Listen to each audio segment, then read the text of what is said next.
Ya Alhamdulillah kita kembali lagi di Cahaya Hati Indonesia. Buat Anda yang baru bergabung, tadi di akhir segmen pertama kita akan belajar dengan seorang ibu yang diuji oleh Allah ya. Ditinggal oleh suami pada saat kehamilan anak keempat ya. Dan sekarang berjuang membesarkan keempat orang anaknya sebagai single parent. Ya, yang sudah hadir bersama-sama saya sekarang yaitu Ibu Ilah. Assalamualaikum Bu Ilah. Waalaikumsalam. Masya Allah. Ibu, waktu sedikit kita mundur ke belakang boleh ya Bu ya? Waktu Ibu berangkat ke rumah sakit ditemani suami gitu ya. Kan suami meninggal dunia. Pada saat ibu sedang dirawat, suami juga ikut dirawat akhirnya. Nah, dan meninggal dunia. Nah ini ada firasat gak Bu sebelumnya apa gitu? Terkadang ada, cuman suka dibilangin sama suami, ayah ada apa ya, kayak kita mau berpisah tapi apa. Kadang dibercandain, oh mungkin ayah mau nikah lagi sambil senyum. Ya Allah. Tapi saya bilang, masa gitu tuh. Terus suami jawab, iya nanti ayah nikah sama bidadari, katanya gitu. Enggak akan katanya, karena mau milih berpisah dengan kematian, bukan untuk berpisah dengan perceraian. Cuman hati saya bilang ini apa, bakal ada yang berpisah apa. Suami ngomong begitu ya? Ini pas dia hamil anak keempat ini? Iya, di waktu hamil. Masya Allah. Bu, kalau kita ingat lagi ya Bu, Ibu ingat lagi gitu. Waktu suami meninggal ya kan, perasaannya pasti kan udah pasti berat ya Bu ya. Dan begitu tiba-tiba semua kehidupan berubah. Bagaimana Ibu menghadapi hal itu pertama kalinya Bu? Untuk pertama kali mungkin tidak akan bisa menerima. Ya. Ada penolakan, ada marah, putus asa. Putus asa. Ya. Putus asa. Tidak menerima takdir karena terlalu mendadak, meninggal mendadak. Dan saya sedang di tahap bahagia, langsung hancur satu hari itu. Tapi setelah lama-lama saya pelajari, ya kematian memang tidak bisa ditebak. Saya yang sakit, suami saya yang sehat, suami saya yang meninggal. Dan suami saya masih muda juga. Berapa umurnya tuh? 38. 38 tahun. Iya. Yang kelihatannya akan meninggal itu saya. Yang meninggal suami saya. Nah suami Ibu. 3 bulan pertama itu kan gak mudah ya Bu ya. Mungkin 1 tahun pertama atau 2 tahun. Ada orang yang berlarut-larut Bu sampai 10 tahun. Itu gak bisa lupa sama suaminya, bahkan berlarut dalam kesedihan. Nah Ibu sendiri menghadapi ini semua. Ini kan begitu mendadak ya Ibu bilang. Yeah. Ada perasaan putus asa, kayak maaf ya, reaksi putus asa itu kan macam-macam ya. Ibu ada perasaan pengen bunuh diri atau mungkin melakukan hal-hal yang aneh gitu? Ada ketika setelah melahirkan. Karena jarak dari meninggal ke melahirkan itu kan hanya sebentar. Alhamdulillah 17 hari Allah takdirkan. Karena menjadi prosesnya tidak jadi operasi karena saya harus pulang memakamkan suami. Jadi selama kontraksi saya di rumah, ketika saya kembali akan operasi itu ditolak oleh dokter karena saya sedang terguncang. Jadi normal, proses normal melahirkan, nah dari situ mulai ada, karena 17 hari itu masih banyak keluarga, jadi ada kekuatan, saya doanya cuma ingin selamat melahirkan dan dibangkitkan lagi suami saya. Doanya hanya itu, saat itu belum bisa kirim doa untuk suami. Saya minta bangkit ya Allah, saya mau lahiran, tolong bangkitkan lagi, tapi tidak gitu. Sampai saya melahirkan, saya betul-betul sendiri. Didampingi keluarga dari suami, alhamdulillah anaknya selamat, diadanin. Dari situ saya mulai, ya Allah anak saya 4 itu sih. Mulai gelap gitu, masa depan saya bagaimana, anak saya bagaimana, dari situ kehidupan baru saya dimulai.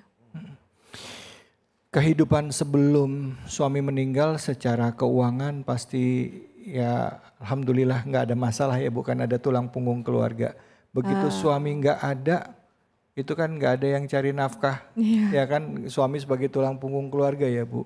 Berapa lama bertahan dengan artinya dengan tabungan, dengan aset, sampai akhirnya ya maaf ya, pernah nggak Ibu mengalami, aduh aku udah benar-benar nggak ada uang lagi nih, ya, anak harus sekolah dan segala macam. Karena pernikahan 14 tahun, pernah di bawah, ketika meninggal itu alhamdulillah sedang bahagia. Jadi ya saya sendiri pribadi pernah belajar susah juga, jadi ketika diuji alhamdulillah ada sedikit kekuatan untuk saya. Tapi saya kalau ngelihat anak jadi lebih sedih gitu. Kok jadi ikut merasakan perubahan yang sangat drastis. Tapi alhamdulillah semua teratasi untuk awal-awal. Ada peninggalan, ada apa, saya hidup dari situ. Saya memperbaiki mental iman saya, kalau untuk ekonomi saya aman. Tapi setelah semuanya habis. Jangka berapa lama tuh habisnya itu Bu? Enggak habis semua, maksudnya Ya, pegangan saya. pada posisi yang sulit gitu kan. 3 bulan kah, 4 bulan kah? Hampir 4 bulanan. Oke. Tabungan habis, saya ya jual mobil untuk pekerjaan yang lain gitu ada. Dari situ saya mulai ya Allah, saya terpuruk. Ya. Dan saya harus bangkit tapi nggak bisa. Karena saya punya bayi. Betul. Akhirnya ya ada pertolongan Allah yang tidak disangka-sangka. Nah, Waktu menarik nih pertolongan waktu melahirkan anak yang keempat ya. Kalau saya nggak salah dengar Ibu ngalamin baby blue syndrome. Baby blues sih. Iya, benar ngalamin kayak gitu Bu. Iya. Ya, gimana Ibu? Mungkin Ustazah Inaya bisa, Ustazah bisa nanya Ustazah. Iya, memang sebagai seorang wanita itu yang punya lebih ke perasaan ketika melihat anak-anak kita itu mungkin lebih cenderung lebih kasihan ya, bagaimana ke depan masa depannya, bagaimana ketika mereka melihat teman-temannya yang lain, ketika yang lain punya bapak, ketika anaknya ibu ini melihat 4 anak yang masih kecil-kecil udah nggak punya bapak, ini mungkin seorang wanita akan lebih cenderung berpikir ke arah situ. Apakah ada terpikirkan bahwa nanti tak cariin bapak lain seperti itu? Masya Allah, takdir saya dipisahkan oleh kematian, Bu Ustazah. Berbeda mungkin pemikirannya. Kalau waktu suami masih ada, mungkin kepikirnya kalau udah nggak ada gampang mencari lagi. Tapi kalau ditinggal meninggal itu keburukan suami hilang. beda banget ya. Terbawa mungkin ke dalam tanah. Terkubur. Ya. Burukannya itu terkubur. Iya. Tapi kebaikannya Masya Allah muncul semua. Masya Allah. Apa aja kira-kira yang menjadi ingatan Ibu dari kebaikan yang paling sangat dikenang tuh kira-kira apa? Kesabarannya, jadi guru untuk saya dan anak-anak, kasih sayangnya. Masya Allah. Jadi cukup sabar selama menjalani rumah tangga 14 tahun ini ya. Sabar Pak Ustadz, karena kebetulan saya punya penyakit, saya yang sering dirawat beliau. Oh. Jadi sangat sabar. Tapi Allah takdirkan saya yang berumur panjang. Saya ada umur, ya beliau yang duluan gitu. Ibu jadi seorang istri ditinggal suami, artinya meninggal dunia gitu ya dalam waktu. Ya artinya tidak, ya namanya kematian pasti kita nggak pernah tahu datangnya kapan. Tapi menerima itu semua pastinya nggak mudah, ya kan? Berapa lama Ibu akhirnya benar-benar bisa bisa move on dan juga mungkin ada peristiwa apa yang membuat Ibu akhirnya oke, saya harus kuat. Kalau saya dengar tadi kan Ibu, saya ngalamin baby blue syndrome. Uang udah artinya aset dijual ya, terus apa dijual untuk anak-anak sekolah. Ibu sendirian, anaknya tanggung jawab buat orang. Pernah berada di titik terendah? Titik terendah saya ketika ya selalu pada saat anak sakit, pada saat ekonomi sudah di ujung. Tapi Masya Allah, Allah selalu hadir, selalu menolong dengan tepat waktu. Apa yang contohnya Bu? Ada nggak sebuah peristiwa apa yang membuat Ibu inilah jawaban Allah? Ketika itu di 4 bulan pertama saya mengurung diri dengan menyusui bayi, bayi saya ada 2. Jadi di situ saya menutup diri pada saat ya Allah tabungan habis. Ya. Tidak menutup kemungkinan keluarga saya juga membantu, tapi dari situ saya harus bangkit, tapi nggak bisa apa-apa karena ada bayi. Akhirnya saya terus berdoa sama Allah, ya Allah Engkau menakdirkan saya menjadi ibu tunggal dengan 4 orang anak yang masih butuh saya. Tapi saya ditakdirkan juga tidak bekerja walaupun ada usaha sampingan. Tolong saya ya Allah. Mental saya pun kurang sehat. Waktu itu saya curhat di sosmed, di situ keajaiban mulai ada. Hati saya mulai terisi dengan teman-teman satu nasib. Banyak bertemu teman, banyak curhatan sesama, dan Masya Allah banyak pertolongan juga. Iya. Apa bentuk pertolongannya ketika di sosial media itu selain daripada yang namanya banyak yang teman berbagi apa situasi kondisi yang sama? Hari itu ada satu Sarifah yang nge-DM saya. Cuman bilang tolong rawat anak-anak sampai yang kecil mulai bisa jalan. Tidak usah bekerja. Allah. Tolong rawat mereka biar saya yang menanggung. Masya Allah. Fa inna ma'al usri yusran, inna ma'al usri yusra. Sarifah itu ngomong gitu sama Iya. dan ditanggung buat anaknya. Masya Allah sampai kira-kira anak saya bisa berjalan. Berarti sampai sekarang jangka waktunya sudah berapa lama itu? Kalau hitungan dari beliau DM sampai dengan sekarang?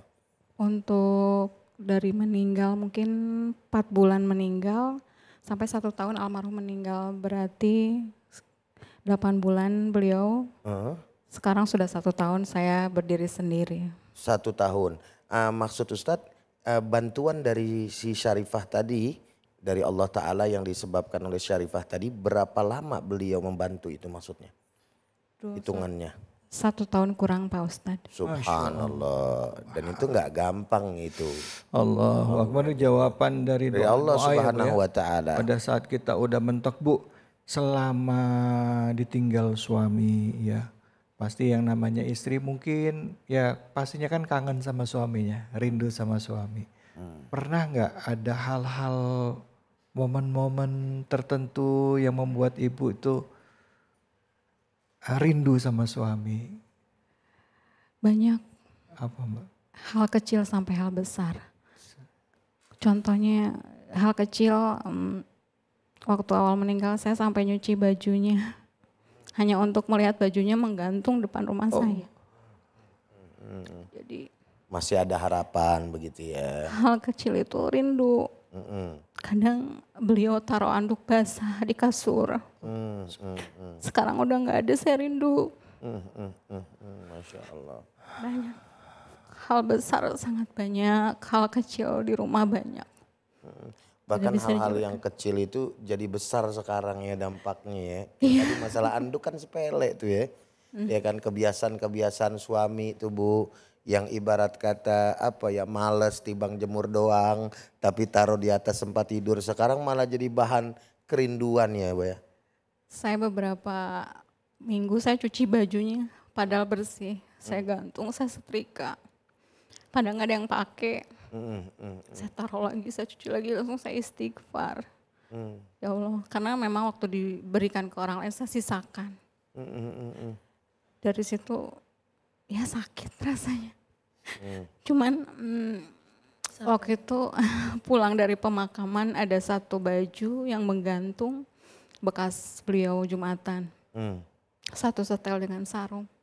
Saya ambil, saya gantung. Selama 40 hari saya habis sholat selalu salam sama baju itu.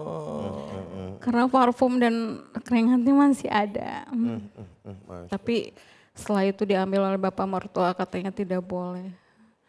Jadi hal kecil pun menjadi besar bagi saya saat ini. Tapi alhamdulillah sekarang lebih kuat. Semangat. Harus kuat. Ibu. Ya Bu, sebagai wanita harus optimis, harus kuat bahwa di mana ada musibah di situ ada anugerah.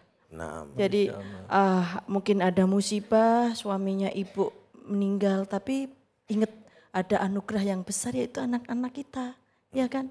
Anak-anak kita yang menjadi pengganti suami, yang insya Allah nanti akan memuliakan ibu, menjadi jalan ibu ke surganya Allah. Amin. Ya robbal alamin. Mas, terima kasih banyak Ibu Ustazah, Kiai, ibu-ibu semua. Saya yakin kita semua ini dapat ujian macam-macam ya.